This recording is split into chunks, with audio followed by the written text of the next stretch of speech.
Lord Lugard watched through hidden cameras as his fiancée's crimson lips curved into a smile, the kind that didn't reach her eyes, while his elderly mother reached for her evening tea. In his surveillance room, surrounded by leather and shadows, he held his breath. The maid, Jenny, hovered nearby, her dark eyes darting between the two women like she knew something he didn't. And in that moment, the mafia boss who'd survived ambushes, betrayals, and wars realized the most dangerous battle was unfolding in his own home, served with Earl Grey and poison-laced promises. If you've been hooked up to this moment, please I would need your help as I have a goal of reaching 1,000 subscribers within a few days. Consider subscribing and let us know where you are watching from. Your support helps us breathe life into stories that were never meant to stay silent. Thank you for being part of this journey.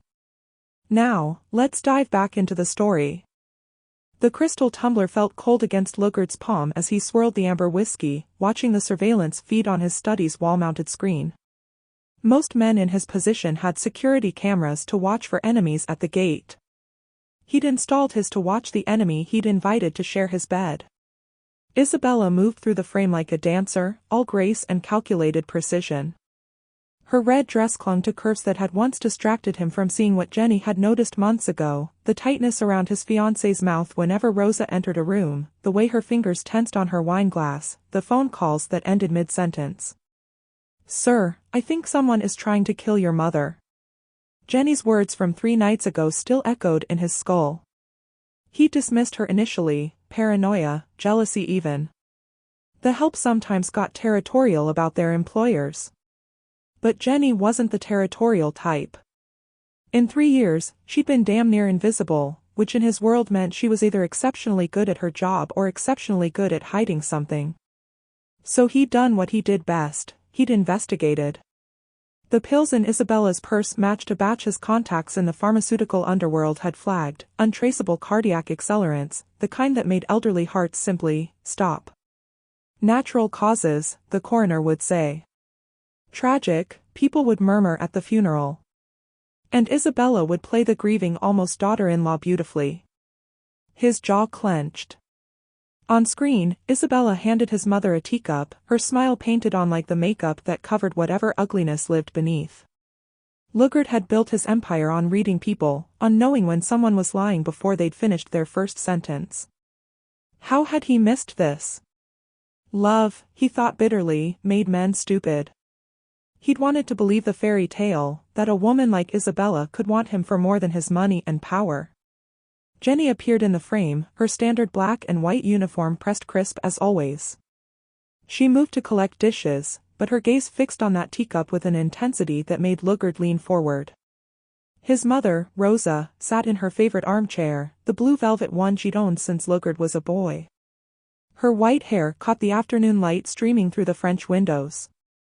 She looked fragile in a way that made his chest tight. When had she gotten so small? "You're very kind to make my tea, Isabella," Rosa said, her voice warm. "You don't have to fuss over an old woman." "It's no trouble at all, Mama Rosa." Isabella's voice dripped honey. "You'll be my mother soon too. I should learn how you like things." Mama Rosa. The word sounded wrong in Isabella's mouth, like profanity in a church. Lugard's phone buzzed. His head of security, Vincent, chemical analysis on the tea sample complete. "You were right. Digitoxin compound. Slow release. 3 more doses would have done it." His fingers crushed the message notification. 3 more doses. His mother had been drinking Isabella's specially made tea for 2 weeks. The rage that flooded through him was ice-cold and clarifying. He'd killed men for less than this. But Isabella wasn't just anyone, she was connected to the Castellanos, a family that controlled half the port traffic on the East Coast. Killing her outright would start a war. No, this required something more surgical. More personal. On screen, Jenny reached for the teacup, her movements casual. "Let me refresh this for you, Miss Rosa. It's gone cold." Isabella's hand shot out, gripping Jenny's wrist. The maid froze. "I just made it," Isabella said, her voice still sweet but her eyes hard as diamonds. It's perfectly warm. Jenny, you can go clean the upstairs bathrooms. I'll handle Mama Rose's needs this afternoon. The dismissal was clear. Jenny's dark eyes met Isabella's for a heartbeat, and Lugard saw something flicker there. Not fear. Defiance. Of course, Miss Isabella, Jenny said quietly, releasing the cup. But as she turned, her gaze lifted, directly to the camera hidden in the crown molding. She knew he was watching. What would you do if you discovered the person you loved was capable of murder? Drop your thoughts below, because Lugard's next move will change everything. Lugard killed the surveillance feed and reached for his phone. Jenny answered on the first ring, her voice barely above a whisper. I'm in the East Wing bathroom, sir. You were right. 2 words that tasted like ash. About everything. A pause. He heard water running, she was covering her tracks. Smart girl. What do you need me to do? Most people would have said, I told you so, or asked questions. Jenny cut straight to the point. It was one of the things he'd never noticed about her before, that efficiency, that unflinching readiness to act. In another life, she would have made a hell of an operative. I need you to be my eyes, Lugard said, pacing his study. Isabella can't know I'm suspicious. If she bolts, we lose any chance of finding out who else is involved. You think there's someone else? Isabella's ambitious, not suicidal. The Castellanos might overlook a dead mother-in-law as coincidence, but if she kills me too? They'd bury her in the swamp before sunrise. No, someone promised her something, money, protection, a way out. I need to know who. Through the phone, he heard Jenny's sharp intake of breath. You're using yourself as bait. I'm using my mother as bait, he corrected, the words bitter. Which is why I need you to make sure nothing reaches her mouth that you haven't prepared yourself. Can you do that? I've been doing it for 3 days, sir. Since I found the pills. Lugard stopped pacing. What? I've been swapping every tea, every meal Isabella touches. Your mother thinks I'm being fussy. Isabella thinks I'm being territorial. Jenny's voice held a thread of something dark, satisfaction, maybe. I let her believe she's winning. A laugh escaped him, brief and sharp as a knife slash. You've got steel in you, Jenny. I've got something to protect, she said simply. Miss Rosa is the only person in this house who's ever treated me like I matter. The statement hung between them, an indictment he couldn't argue with. How many times had he passed Jenny in the hallway without really seeing her? How many conversations had happened in front of her as if she were furniture? I'm going to make this right, Lugard said. But I need to disappear for a few days. Officially, I'm flying to Miami for business. Actually, I'll be here, watching, listening. There's a panic room behind my study, modified with surveillance access to every room in this house.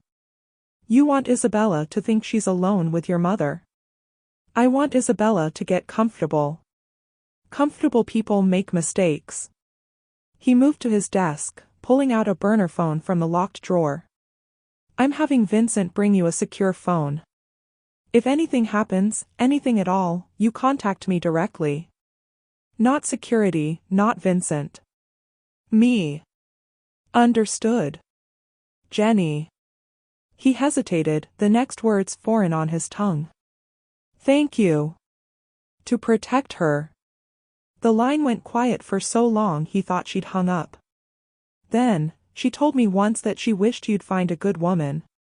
Someone who'd love you for the boy she raised, not the man you became.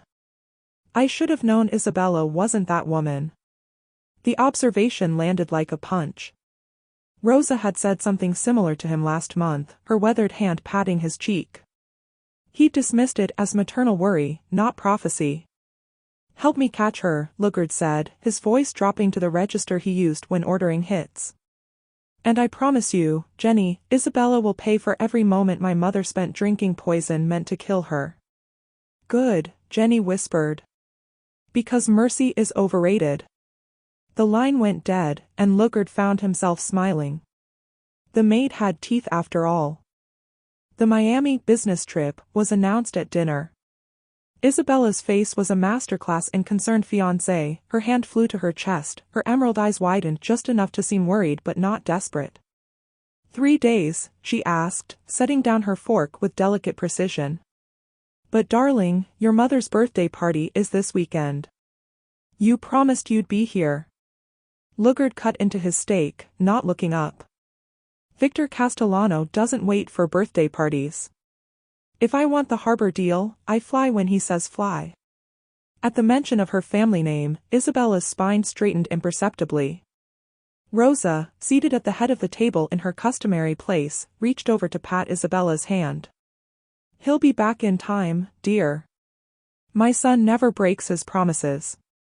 Rosa's voice carried the weight of absolute belief, the kind Lugard didn't deserve but had somehow always received from her anyway. Guilt twisted in his gut. His mother sat there in her navy dress with the pearl buttons, completely unaware that the woman holding her hand had been seasoning her tea with death. Jenny emerged from the kitchen carrying a dessert tray, her movements smooth and unremarkable. She placed tiramisu in front of each of them, her dark fingers steady on the porcelain. When she set Lugard's plate down, their eyes met for a fraction of a second. Message received. Jenny, you'll take excellent care of Mama Rosa while I'm gone, won't you? Isabella's voice carried saccharine sweetness and something else, a challenge, maybe. Testing to see if the maid would step out of line. Of course, Miss Isabella, Jenny said, her tone perfectly neutral. Miss Rosa's well-being is my priority. Always has been. The emphasis on always was so subtle that Isabella missed it entirely. But Lugard caught it, and he watched his fiancé's jaw tighten just slightly. Actually, Isabella said, turning to Rosa with a smile that could sell magazines, I was thinking Jenny deserves some time off. She's been working so hard. I can handle everything while Lugard's away. Just us girls. Rosa looked delighted. What a lovely idea. Jenny, you should visit your sister in, where was it, dear? Philadelphia, ma'am, Jenny supplied quietly. But I couldn't possibly. Nonsense, Isabella interrupted, her voice firm beneath the brightness. I insist. Consider it an early wedding gift from us. You'll take the next 3 days off.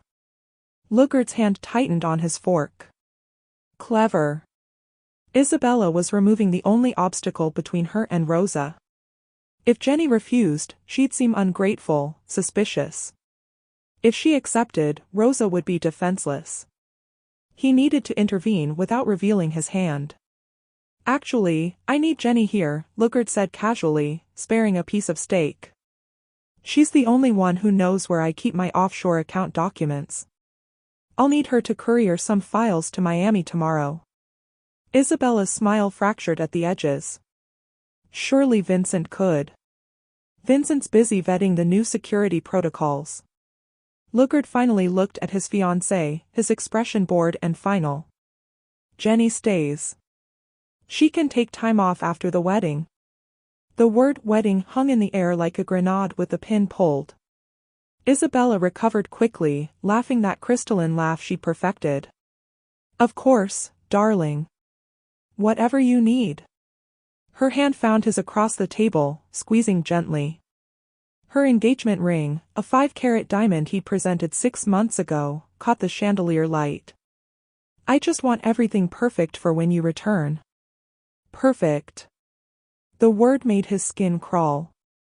He lifted her hand to his lips, kissing her knuckles while watching her eyes. She looked at him like he was already dead. Perfect, he echoed, releasing her hand. That's exactly what I'm counting on.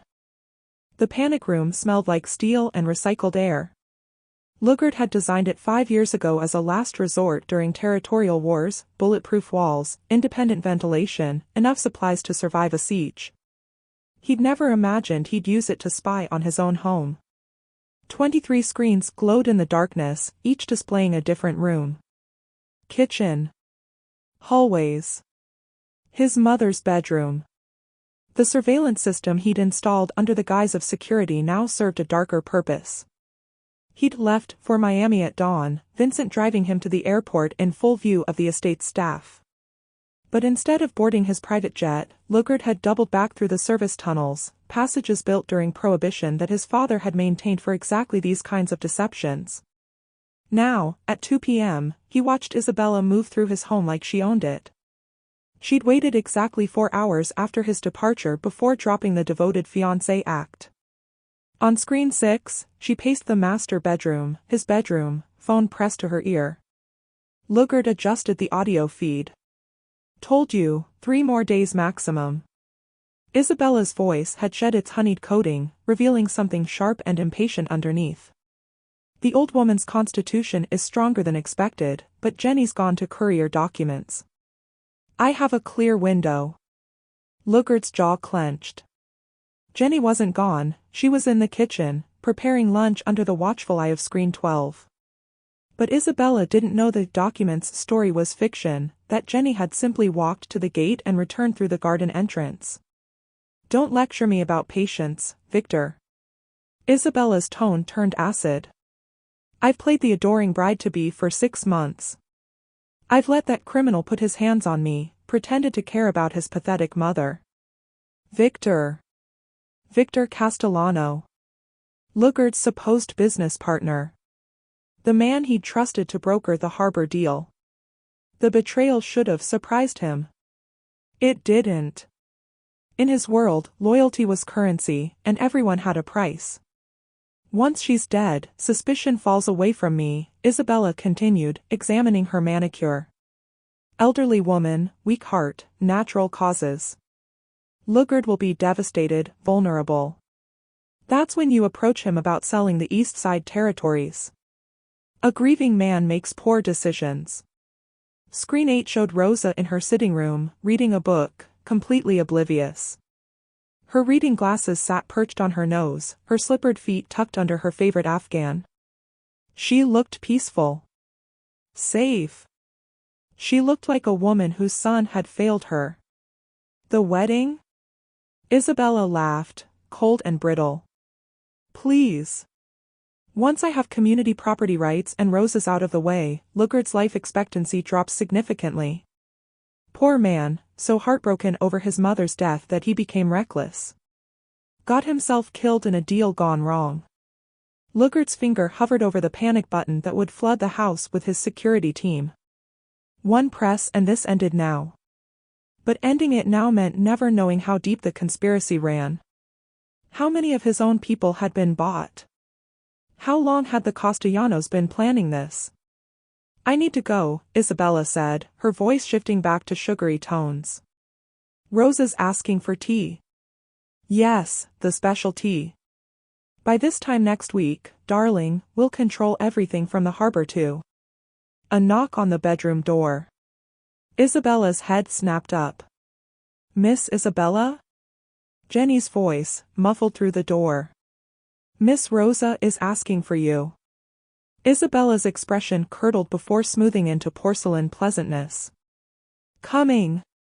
She ended the call, checked her reflection, and transformed. Shoulders back, smile engaged, eyes warm. The performance was flawless, and it made Lugard's blood run ice cold. How far would you go to protect the person who raised you? Because what Lugard's about to discover will test every limit he thought he had. On screen 12, Jenny caught the hidden camera's angle and mouthed 2 words, "She's ready." Jenny's hands didn't shake as she prepared the tea service. Years of moving through spaces where invisibility meant survival had taught her perfect control. But her heart hammered against her ribs hard enough to hurt. The kitchen was her domain, the one place in this marble mausoleum where she held power. She'd memorized every cabinet, every drawer, every hiding spot. Including the one behind the spice rack where Isabella had stashed her insurance policy. The small amber bottle sat in Jenny's palm, innocuous as a vitamin supplement. Digitoxin compound, Lugard had called it. To Jenny, it was just another way rich people killed each other, cleaner than guns, quieter than knives. She'd switched the contents 3 days ago, replacing the poison with harmless valerian root dissolved in glycerin. Same color, same consistency. Isabella would never know the difference until it was too late. The kettle whistled. Jenny poured the boiling water over Earl Grey leaves, watching them unfurl like secrets coming to light. She arranged everything on the silver tray, Rosa's favorite porcelain cup with the hand-painted roses, a small plate of shortbread cookies, linen napkin folded just so. "Let me take that." Isabella appeared in the doorway, her red dress swapped for casual elegance, cream cashmere and pearls. The costume change was deliberate, Jenny knew. Nothing threatening, everything soft. The kind of outfit that said I belong here. "I've got it, Miss Isabella." Jenny kept her voice pleasant but firm. "Miss Rosa prefers her tea at exactly 160 degrees. I have a thermometer." Isabella's smile tightened. "How thorough. But I insist." She moved closer, her expensive perfume invading the space between them. "You've been working so hard. Let me serve Mama Rosa this once." The possessive Mama Rosa grated like nails on slate. Jenny had been caring for Rosa for 3 years, had held her hand through pneumonia, had listened to stories about young Lugard, and had earned the right to that familiarity. Isabella had been playing dress-up for 6 months. "Miss Rosa specifically requested I bring it," Jenny said, meeting Isabella's emerald gaze directly. "Dangerous, maybe. The help wasn't supposed to be a challenge." But Jenny was done being invisible. She wanted to discuss the birthday menu. A flicker of something dark crossed Isabella's features before vanishing. "Then I'll walk with you. Keep you company." They moved through the house like chess pieces, Jenny carrying the tray, Isabella orbiting close enough to monitor, far enough to maintain deniability. The grandfather clock in the hallway marked 3 p.m. with sonorous chimes. Somewhere in the walls, Jenny knew Lugard was watching. Rosa's sitting room glowed with afternoon light. She looked up from her book, her weathered face brightening. "There's my girl," Rosa said warmly, and Jenny's chest constricted because she meant Jenny, not Isabella. "I was just telling myself that tea would appear as if by magic." "No magic, ma'am. Just good timing." Jenny set the tray on the side table, her movements practiced and precise. Isabella settled onto the sofa like a cat claiming territory. "I thought we could all have tea together. A girls' afternoon." "Lovely," Rosa said, though Jenny caught the slight confusion in her eyes. Isabella had never voluntarily spent social time with Rosa before. The old woman wasn't senile, she noticed things too. Jenny poured 3 cups, her back to both women. This was the moment. The camera hidden in the bookshelf would catch everything. Isabella would add her medicine to Rosa's cup, thinking herself unobserved. But as Jenny turned with the first cup, Isabella was already moving, her hand sliding into her cardigan pocket. "Let me add honey to Mama Rosa's," Isabella said sweetly. "I know how she likes it." The amber bottle emerged, its dropper top catching the light. Jenny's pulse roared in her ears as she handed the cup to Isabella, watching those manicured fingers hover over the tea. 4 drops fell into the liquid, dispersing like ink in water. "Perfect," Isabella murmured, stirring gently before offering the cup to Rosa. "Drink up, Mama.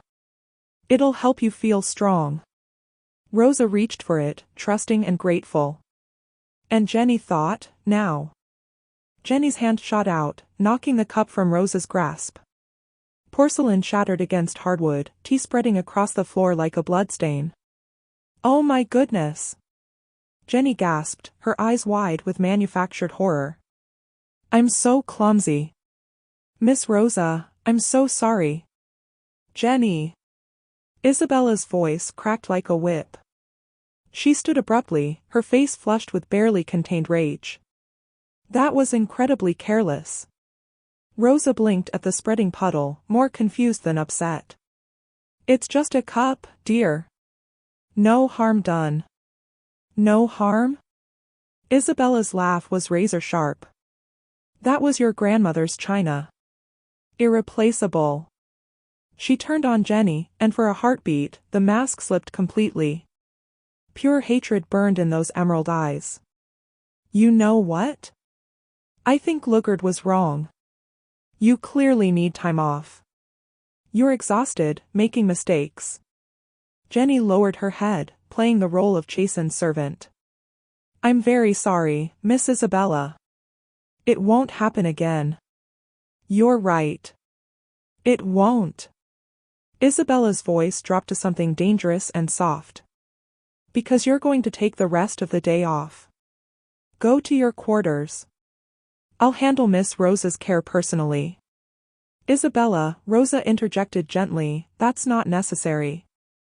It was an accident. I insist, Mama Rosa. Isabella's tone left no room for argument as she turned back to the older woman, her smile sliding back into place like a mask being adjusted. You deserve perfect care. Let me make you fresh tea. We'll have that girls' afternoon, just the two of us. Jenny's mind raced. This wasn't the plan. If Isabella sent her away, Rosa would be vulnerable. The valerian root swap would protect her from the poison, but what if Isabella escalated? A pillow over the face would look like natural death in an elderly woman. A fall down the stairs. A dozen ways to kill that didn't require chemicals. Actually, Rosa said, her voice carrying unexpected steel, I'd like Jenny to stay. She was going to help me sort through old photographs for the birthday party slideshow. Isabella's jaw tightened. I could help with that. You hate old photographs, dear. You said they make you melancholy. Rosa's tone was pleasant but immovable. Besides, Jenny knows all the stories. She's heard them 100 times. The statement hung in the air, a quiet assertion of preference that couldn't be ignored without revealing something ugly. Jenny kept her expression neutral, but inside, gratitude bloomed warm and fierce. Isabella's smile could have frozen vodka. Of course. How silly of me. She moved toward the door, her movements too controlled, too precise. I'll just go make some calls. Wedding planning never stops. The moment she left, Rosa's hand found Jenny's wrist. The older woman's grip was surprisingly strong. She dropped something in that tea, didn't she? Rosa's voice was barely a whisper. Jenny's breath caught. Miss Rosa. I'm old, not blind, child. Rosa's faded blue eyes held a lifetime of seeing through lies. I've watched that girl for 6 months. She looks at me the way people look at obstacles. And you've been swapping my food for 3 days. Did you think I wouldn't notice my tea tasting different? In the walls, Lugard leaned closer to the screen, his heart a hammer. Jenny's carefully constructed composure cracked. She's trying to kill you. I know. Rosa said it so calmly she could have been discussing the weather. The question is, does my son know? He's watching, Jenny breathed. Right now. The surveillance. Rosa's eyes lifted to the bookshelf, to where the camera hid behind false spines. Her expression shifted through emotions too quick to name, betrayal, understanding, fear, and finally, something that looked like tactical calculation. When she spoke again, her voice carried the same cold authority that Lugard used when ordering executions. Then let's give him a show worth watching. Get the photographs, Jenny. And the good whiskey from the library.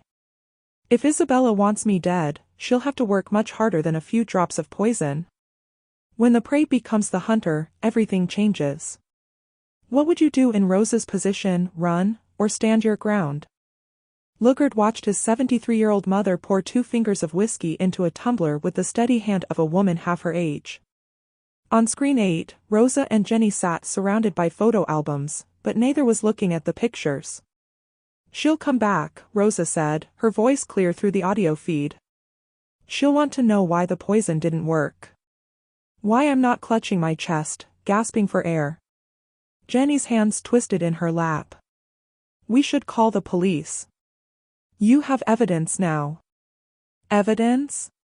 Rosa laughed, bitter and knowing. Child, you think the police frighten people like Isabella? Her family owns half the precinct. No, we handle this the way my late husband would have. The way my son will. In the panic room, Lugard felt something twist in his chest. His mother, his kind, book-reading, cookie-baking mother, understood his world better than he'd ever given her credit for.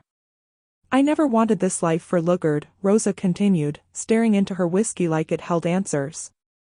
After his father died, I begged him to leave. Go legitimate. But he looked at me with those dark eyes and said, Mama, the world already decided what I am. I might as well be the best at it. Jenny remained silent, listening. I thought Isabella might save him, Rosa's voice cracked. I thought maybe love would do what I couldn't, pull him toward the light instead of the darkness. But she's just another predator, isn't she? Prettier packaging, same poison inside. The door opened without warning. Isabella stood in the threshold, her expression carefully concerned. But her eyes went immediately to the untouched tea service, to Rosa sitting upright and alive, and something flickered across her face. Mama Rosa, you're drinking? Isabella's tone carried manufactured worry. The doctor said alcohol interferes with your heart medication. The doctor says a lot of things, Rosa replied mildly. I'm celebrating being alive to see another sunset. Care to join me?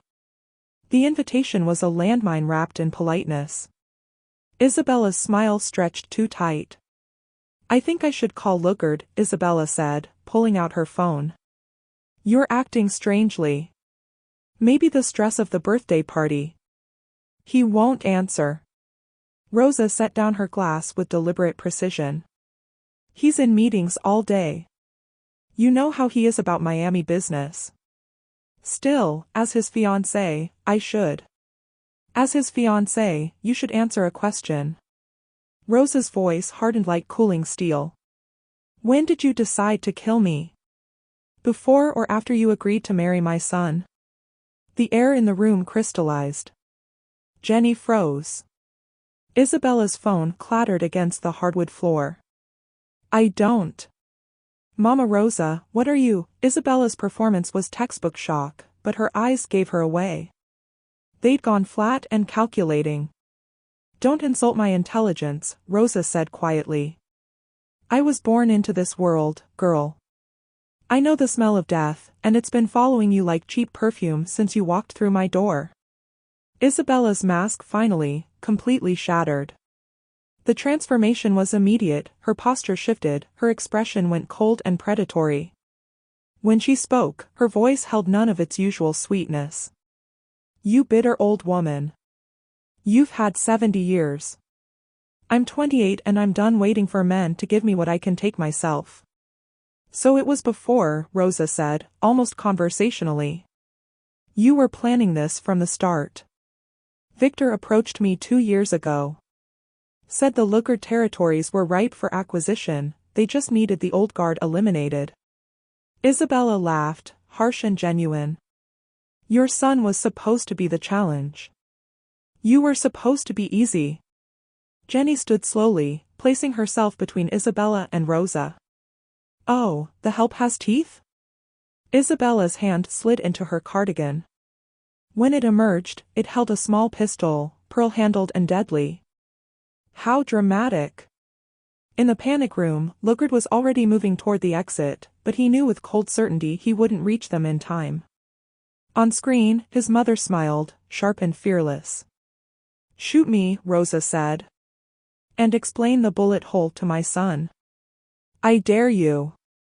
The gun trembled in Isabella's hand, not from fear, but from rage barely contained. You think Lugard scares me? He's a relic. Victor's organization makes his empire look like a corner store. Then why the elaborate poison plot? Rosa's voice remained steady, conversational even. Why not just shoot me weeks ago? Because you're terrified of him, Isabella. You know exactly what my son does to people who hurt his family. Jenny's mind raced through possibilities. The gun changed everything. If Isabella pulled that trigger, no amount of surveillance footage would bring Rosa back. She needed to buy time, needed to. Miss Isabella, Jenny said softly, drawing the gun's attention to herself. Victor Castellano is using you. Isabella's laugh was acid. The help thinks she understands politics? I understand math, Jenny replied, her voice gaining strength. You kill Miss Rosa with a gun, you become a liability. Poison was deniable, a gun isn't. Victor will eliminate you the moment you've served your purpose. Shut up. She's right, Rosa interjected. You're not Victor's partner, girl. You're his disposable asset. The moment Lugard is dead, what stops Victor from putting a bullet in you? You know too much, and unlike my son, you have no organization, no loyalty, no power of your own. Isabella's hand wavered. For a heartbeat, doubt flickered across her features. The door exploded inward. Lugard moved like violence incarnate, his hand caught Isabella's wrist, twisting with surgical precision until the gun clattered to the floor. She screamed, swinging wildly with her free hand, but he caught that too, spinning her into the wall with enough force to drive the air from her lungs. You're alive, Isabella gasped, blood trickling from her split lip. You're supposed to be in Miami. I'm supposed to be a lot of things. Lugard's voice was cemetery quiet. Blind. Trusting. Dead, eventually. But here's what I actually am, Isabella, I'm my father's son. And my father taught me that the only thing more dangerous than an enemy outside your walls is one you invite to your table. Vincent appeared in the doorway with 3 security personnel. Lugard passed Isabella to them like discarded luggage. Take her to the West holding room. Victor Castellano will pay handsomely for his failed assassin's return. Make sure she stays alive long enough to deliver my message. What message? Isabella spat, struggling against the guards. Lugard smiled, the expression held no warmth, only promise. That if he wants my territories, he's welcome to try taking them. But he should know I've already frozen his port accounts, corrupted his shipping manifests to the DA, and leaked his offshore banking routes to the IRS. By morning, Victor will be too busy with federal investigators to worry about expansion. Isabella's face drained of color. You're bluffing. I've been planning your funeral since Jenny brought me suspicions 3 days ago. The question was never whether you'd fall, Isabella. It was how many people you'd take with you. He turned his back on her, dismissing her existence entirely. Get her out of my sight. As the guards dragged her away, her screams echoing through marble hallways, Lugard crossed to his mother. Rosa sat in her armchair, whiskey glass still in hand, looking remarkably composed for a woman who'd just had a gun pointed at her face. Mama. Sit down, Lugard. Rosa's voice carried steel wrapped in velvet.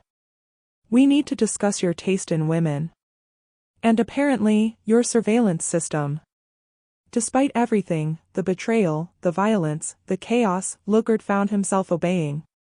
He sank onto the sofa, suddenly exhausted. Rosa's eyes shifted to Jenny, who stood frozen by the bookshelf, trembling now that the adrenaline was fading. And you, Rosa said softly. Come here, child. Jenny approached hesitantly. Rosa set down her glass and took Jenny's shaking hands in her weathered ones. You saved my life. Multiple times, if I'm counting correctly. I couldn't let her. Jenny's voice broke. You saw what needed doing, and you did it. No hesitation, no thought for your own safety. Rosa squeezed her hands. That's not duty, Jenny. That's love. 3 months later, the estate looked different in autumn light. Golden leaves scattered across the grounds like coins, and the morning carried that peculiar crispness that promised winter wasn't far behind. Jenny stood in the kitchen, preparing breakfast the way she had for 3 years, except now, everything had changed in ways both subtle and seismic. Rosa entered in her blue robe, white hair loose around her shoulders.